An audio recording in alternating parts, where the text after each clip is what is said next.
Assalamu alaikum wa rahmatullahi wa barakatuh. It's been a while. I do apologize. I've been quite busy. I got a little sick here and there. But inshallah tabaraka wa ta'ala, we're going to get back on track. Bi'idhnillah ta'ala, we're going to start tackling the masail of wudu today, and we might even touch on the topic of al-asah al-mansus bi'idhnillah ta'ala. So we said we're going to go over shurut al-wudu in depth and detail. And I know we spoke about al-ma' al-mutlaq, needing water to perform wudu. This is a shart. So if you do not have water, then that wudu would not be considered correct, accurate, or accepted. I believe we spoke about needing to be a Muslim in order for the wudu to be considered valid. If we did not, please let me know. We can go over that again, inshallah ta'ala. But I believe that we did. Allahumma salli ala Sayyidina Muhammad. The next one you have is tamyiz. And tamyiz is that recognition, or better yet, better than saying recognition, would be the a child and even an adult that that might have states of mental disturbance. Once they realize that which they are doing and they understand what they are doing, then we accept and treat their tahara as accurate and complete. If they do not understand or grasp what they are doing, then we will not consider their wudu, their tahara, to be valid. And this is important because Imam al-Muzani, he considered the tahara of the sabi, of the child, even if mumayyaz, as naqisa. It's not an accurate, not an accepted act of tahara. Therefore, in certain scenarios, they would have to remake or redo their tahara, because initially it was not ever considered suffice. Kalam Jameel. So, how do you determine that a child is in the state of tamyiz? They said they could eat and drink on their own and clean themselves. Istinja. Now, we're not speaking about them actually listening to their parents and doing it. We're talking just the fact that they understand it, Jameel, because you don't want to use the concept of maybe, he's too lazy to grab something to eat or too lazy to clean himself and treat that as a factor to eliminate tamyiz. That would not be accurate, Jameel. Now, there's other opinions on how do we determine exactly if an individual or if a child is mumayyaz. I won't get into that right now, who said what, when, and where. But in short, some said it's just they understand what's being said to them, but that's not good enough as a measurement tool to determine the tamyiz that the child has. Some said that they know the difference between left and right. This is extremely problematic for many reasons. There are still many adults that get confused over right and left still to this very moment. So using that concept or that form of measurement would actually be extremely problematic. Let's move on to our next shart, inshallah ta'ala, so we can at least have two today. Our next one is nothing to deter the intention. Some will call it عدم صرف النية or عدم الصارف, meaning الصارف للنية. Some would say or refer to this as دوام النية. Some will say دوام النية حكما. Sometimes they'll mention them both separately, while realistically at the end of the day, both of them are the same thing. There's really no difference between the two. I mean, you might categorize them differently, but you're addressing the same thing at the end of the day. This shart was stated by many of the mutaqaddimin, many of the mutaakhirin, if not all of the mutaakhirin really, and in whatever shape or form that they referred to it in. Imam al-Nawawi mentioned this in al-Majmu'. He might not mention a lot of these things in al-Minhaj and some of his other books. It's just because essentially the original work that he's basing that work on did not necessarily go through it.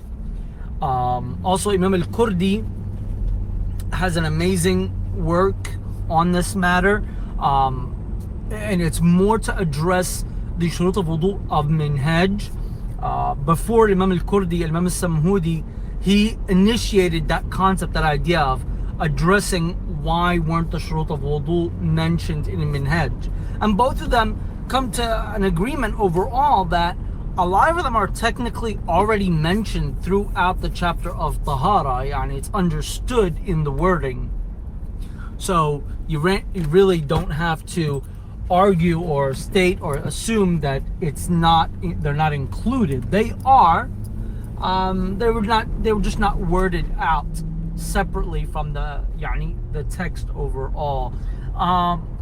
Now, of course, one could argue that, well, the original text of Muharrar didn't do necessarily that, so why would he do it? There's plenty of ifs, buts, and maybes on why he didn't do it. Bottom line is, it's still understood from the majority of the text. Our amazing brother, dear brother, Sheikh Mundhir al-Ghazali, is working on that wudu book.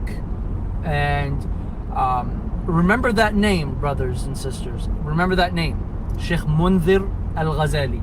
Sheikh Mundhir, he has dedicated the majority of his time to Imam al-Kurdi and his work. So you have to understand something, right? Our lineage in the madhab goes through Imam al-Kurdi, whether we like it or not. Some people don't like it. Push them aside for a minute, right?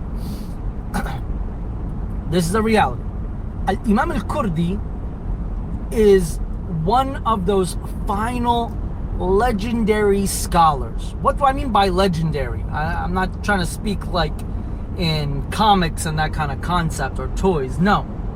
When I say legendary, I mean al-muhaqqiqeen, meaning he's not just a person taking a text, explaining it to you and calling it a day. No. He's telling you the whys, the buts, the maybes, the possibilities, what else could happen, etc. Not many scholars throughout our lineage had that capability. Some did, some didn't. Now, when we are looking today, and we're looking back at those key figures, names pop up, right? You have who? Al-Bajuri, Bujayrami, Al-Jamal, right? Sharawani, Al-Abbadi. But even Al-Abbadi is too far. We want people closer to us. Sheikh Habib, right? Our Hadarima scholars and the muhaqqiqeen of them, and they are many, because their heritage in the Shafi'i madhab is vast. رضي الله تعالى عنهم وعن جميع أصحابنا الشافعية. Right? Al-Kurdi, his books, if you were to study them well, you can enter the realm and the path of Ahlul Tahqiq amongst the Shafi'iyya. And that's where you want to get, right? Now, I'm sure a lot of us, myself included, probably won't amass to that kind of level. For people at my level, let's just understand the Mutun, right? And let's just get on with our lives, because there's a lot of information, a lot of details. However, there's a world beyond that. There's a world beyond that. And you can get there. A lot of people today claim that they're already there, but they're not. Trust me. They have a couple quotes here and there, but they're not. You know why? because they didn't graduate from these schools, the school of Al-Kurdi and Al-Bajuri and Al-Bujayrami and Al-Jamal. As a matter of fact, 9 times out of 10, they don't even understand what these people are talking about. Because these scholars, these names that I'm mentioning, are the continuation of people like Al-Abbadi, Shubramallasi, right? Al-Ziyadi, Tablawi, Sumhudi, Ibn Hajar, and Al-Ramli, and Al-Khatib, and Shaykh al-Islam. They're a continuation to that legacy of tahqiq. Now, will the madhab ever need updates or ever have updates? Sure. To a certain capacity, a certain extent, sure. You know, one of the major famous issues is the issue of bay' al-mu'ata. Somebody just grabbing something, tossing the money, and walking out. Well, it's no longer about mu'ata. You know, I hear a lot of brothers sometimes saying, well, shouldn't we just accept mu'ata? And yes, most of the Shafi'i scholars of the Mutaakhirin give fatwa that mu'ata is okay. But we're beyond that point. Mu'ata is no longer the issue. Our new issue is mu'ali. Yani it's robotics, right? Yani we're not talking about tossing your money to a person. You're talking about sliding your money into a machine. There's no other person. This is not mu'ata anymore, right? This is you and the machine. How do we do takhrij? How do we implement? How do we figure out an answer? Do we have anything similar? You know, so yes, there could be minor little adjustments and updates to the mu'tamad. Yes, it could happen. Yes. Kalam Jameel, yes. But you have to be in a level of someone like Ibn Hajar al-Ramli. Even the level of Al-Kurdi might not be enough. Imam Al-Kurdi himself had opinions that the overall Shafi'iyya were like, no, thank you, Jazakallah khair. But in order to get to those ranks and those levels, you need to be from Ahl al-Tahqiq. Okay? And in order for you to be from Ahl al-Tahqiq, then you need these works. So keep a good ear out for our brother, our dear Shaykh and close friend, I hope I am, Shaykh Mundhir al-Ghazali. He just submitted one of his latest works in regards to Al-Kurdi, discussing the terminology that Ibn Hajar al-Haytami uses. Very important, very important. And he has another work which is on the shurut of wudu. That is a masterpiece. You know, he was kind. He knows that I was preparing to speak about issues of wudu with all of you, and he was like, do you want me to send you a copy of the shurut? I was like, no. Al-Kurdi's work, I was like, no, please don't. This is the kind of work that you wait, right, to purchase, right? So keep an ear out for Shaykh Mundhir al-Ghazali and Al-Imam al-Kurdi's works. He has one on its way, and there's a lot more to come. Jazakallah khair al-jazai wal ihsan. Anyway, back to our topic. So, as I said, you know, Al-Baghawi is one of the people that mentioned this shart that we're speaking about, not allowing something to impact your niyyah. I know we mentioned this. Ibn Hajar mentions it in Al-Tuhfa and in Al-Imdad and other books. As I said, sometimes they'll refer to this as just Adam al-Sarif. Some will say Adam al-Sarif fi niyyah. Some will say Dawam al-Niyyah hukman. Some might treat them as one. Some might separate between them. But realistically, it's all referring to the last thing at the end of the day. Or the same thing, afwan, at the end of the day. And that is not allowing your niyyah to be impacted in a way that would nullify what you're doing, right? And it would discard it altogether. One of the ways that they do separate between them is that they'll divide things to hissi and shar'i. Hissi is physical acts that might impact the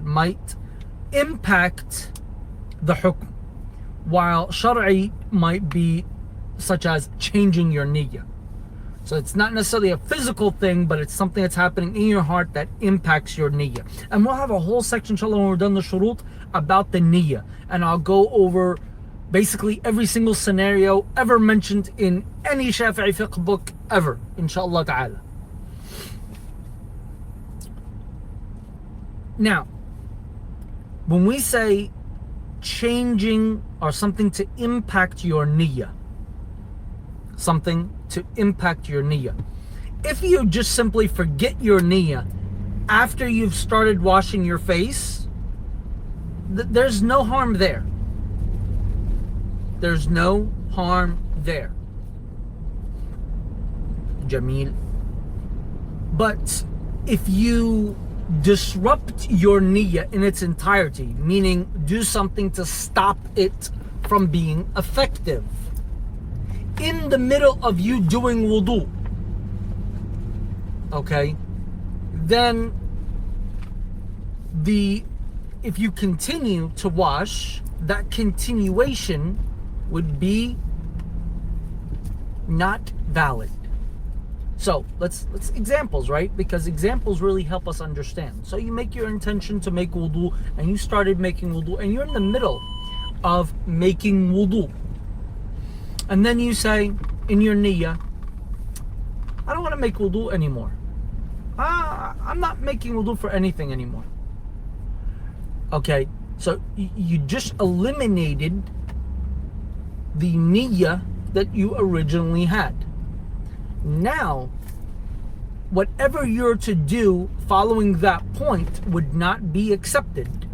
Meaning, at the end, if you were just to continue doing the acts of wudu, at the end we would not call you mutawaddi, because you are no longer making wudu. So, at the end of it, say you just continued out the acts. At the end of it, we would say your tahara is not acceptable. Your tahara is not acceptable. What about the stuff you did before you changed your niyyah, before you impacted your niyyah? Is it sound and accepted or no? They said that in the mu'tamad wajh, that the stuff that you did prior to distorting your niyyah is not batil. So if you renew your niyyah, you can pick up where you left off from when you changed that niyyah. Okay? There's another wajh that says no, it's completely nullified from beginning to end. You have to restart the whole thing. Why do they say this? They said because it's like the prayer. If you change your niyyah in the prayer is batil. You can't just pick up where you left off. You need to restart the prayer. And they're right. You do need to restart your prayer. But there's a difference here. You see, the prayer altogether is looked at and treated as one act. Wudu is not looked at as one act, but a group of individual acts brought together. And this is going to bring us to another mas'ala altogether, where you have tafriq a'dha or tafriq al-wudu, meaning taking large pauses between washing each part. Tafriq al-niyyah, breaking up your niyyah to the individual parts that you're doing. You can't do this in salah. Salah is one block. Wudu is a set of acts. Together, collectively, make wudu. So their premise is correct, but their conclusion is off because the qiyas is not accurate. So, if the person wants to correct the situation, they'll go back to that point when they change their niyyah, and they'll renew their niyyah and pick up where they left off. Jameel. And this was stated by Al-Furani, Al-Ruwiyani, Al-Imrani, Al-Baghawi, Al-Qadi Hussein. His statements really, they lean towards that, but he doesn't really come out and say it. Now, if the duration from when it broke to when they're coming to fix it is too long, urfan, meaning normally that would be looked at as being a very long cut in between the act, then we're going to go back to the issue of the qawlain in can you do tafriq al-a'da, meaning wash your face, go sit down and do something, come back 10 minutes later, wash your hands and arms, go sit down, come back. We know in the qadim you couldn't, because muwala, doing everything consecutively back to back, that was a rukn. In the jadid it's not a rukn. And this brings up the main discussion, the primary discussion here, and that is mas'alat tafriq al-wudu. And it also brings into the issue of tafriq al-niyya. Tafriq al-niyya. So we have a couple more details to discuss, but we're going to leave that to tomorrow's recording, inshallah ta'ala. Wassalamu alaikum wa rahmatullahi wa barakatuh.